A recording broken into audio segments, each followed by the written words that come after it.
छत्तीसगढ़ का सुकमा इलाका। ये पूरा इलाका नक्सलियों की वजह से मशहूर है। यहाँ आए दिन नक्सली हमले होते रहते हैं, इसलिए 24 घंटे यहाँ सीआरपीएफ के जवान मुस्तैद होते हैं। इस इलाके में सीआरपीएफ के कैंप भी हैं। इस भीषण नक्सली इलाके में रविवार की रात को कुछ अजीब हुआ। सुकमा के कोंटा विकास खंड के गांव लिंगनपल्ली का सीआरपीएफ कैंप गोलियों की आवाज से गूंज उठा। ऐसा लगा मानो कोई नक्सली हमला हुआ हो।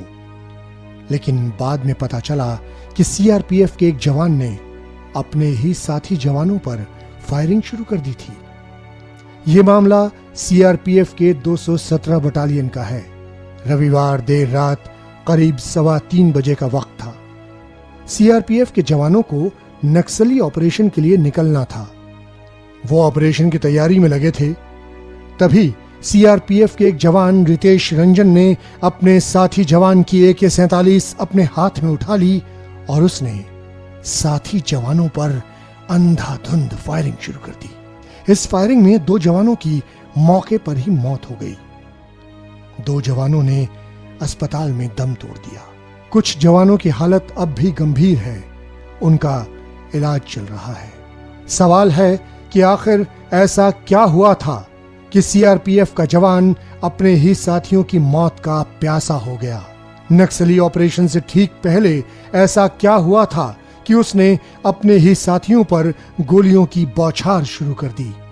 इस घटना से सीआरपीएफ के बड़े अधिकारी स्तब्ध हैं। नमस्कार, आप सुन रहे हैं TV9 पॉडकास्ट और मैं हूं निधिकांत पांडे। सोमवार सुबह की ये बड़ी खबर रही। सुकमा के सीआरपीएफ कैंप में एक जवान ने अपने ही साथी जवानों को गोलियों से भून डाला। हमले में 4 जवानों की मौत हो गई। 3 जवान गंभीर तौर से जख्मी हुए। जब घटना की पड़ताल की गई तो पता चला कि जिस जवान रितेश रंजन ने अपने साथी जवानों पर गोलियां बरसाई थीं, वो मानसिक तौर पर बीमार था।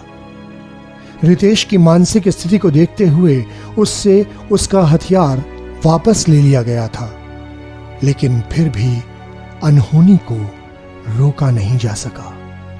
रितेश ने अपने साथी जवान की बंदूक उठाकर फायरिंग शुरू कर दी।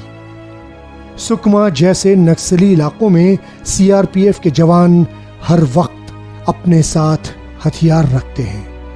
किसी भी वक्त हमले के अंदेशे को देखते हुए उन्हें हमेशा अपने साथ AK-47 जैसे हथियार रखने की इजाजत दी जाती है। सिर्फ रितेश रंजन जैसे मामलों में जवानों से उनका हथियार वापस लिया जाता है। रितेश से भी उसका AK-47 वापस ले लिया गया था। बताया जा रहा है कि पिछली रात को ही रितेश की अपने साथियों के साथ कुछ कहासुनी हो गई थी। इसी के बाद उसने रविवार रात को इस वारदात को अंजाम दिया। सीआरपीएफ के बड़े अधिकारियों के सामने बड़ा सवाल खड़ा हो गया है।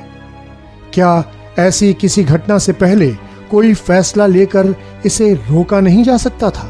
अगर रितेश रंजन की मानसिक हालत ठीक नहीं थी तो उसे बाकी जवानों के साथ क्यों रखा गया था? इससे ये भी पता चलता है कि नक्सली इलाकों में सीआरपीएफ के जवान किस तरह के तनाव में काम करते हैं।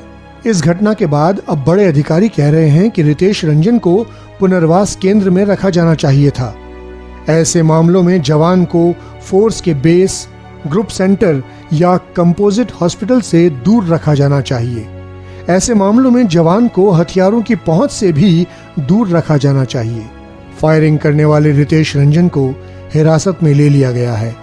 इस घटना में मारे गए 3 लोग बिहार के रहने वाले थे और एक पश्चिम बंगाल का। फायरिंग करने वाला रितेश रंजन खुद बिहार के जहानाबाद का रहने वाला है। तनावपूर्ण माहौल में काम करने वाले लोगों के मानसिक स्वास्थ्य का मुद्दा एक बड़ा मसला है। ये कोई पहला मामला नहीं है जिसमें किसी जवान ने ऐसी वारदात को अंजाम दिया है।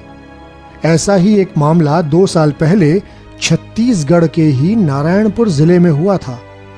आईटीबीपी में तैनात एक जवान ने गुस्से में आकर अपने ही साथियों पर फायरिंग शुरू कर दी थी। घटना में 6 जवानों की मौत हो गई थी। हमला करने वाले जवान ने खुद को भी गोली मार ली थी। अक्सर तनाव वाले जगहों में तैनात जवानों की खुदकुशी करने की खबरें आती रहती हैं। सुकमा की घटना के बाद सीआरपीएफ के बड़े अफसर कह रहे हैं कि जवानों के बीच तनाव कम करने के उपाय किए जाने चाहिए। गांव की शैली में चौपाल जैसे कार्यक्रम आयोजित किए जाएं, जिसमें फोर्स के बड़े अधिकारी जवानों से सीधे तौर पर बात करें, जिससे उनका तनाव कम हो सके।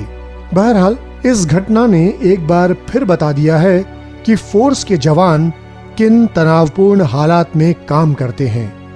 ऐसे में मानसिक स्वास्थ्य को लेकर बहुत कुछ किए जाने की जरूरत है। ऐसी घटनाओं को रोकने के लिए फोर्स में बड़े स्तर पर काम किए जाने की आवश्यकता है। बल्कि फोर्स ही क्यों, किसी भी जगह, किसी भी कार्यक्षेत्र में यदि कोई व्यक्ति तनावग्रस्त है तो उसे समझने और समझाने की जरूरत है। कैसा लगा आपको हमारा ये पॉडकास्ट? कमेंट बॉक्स में लिखिएगा। फिर हाजिर होंगे एक नए पॉडकास्ट के साथ। नमस्कार।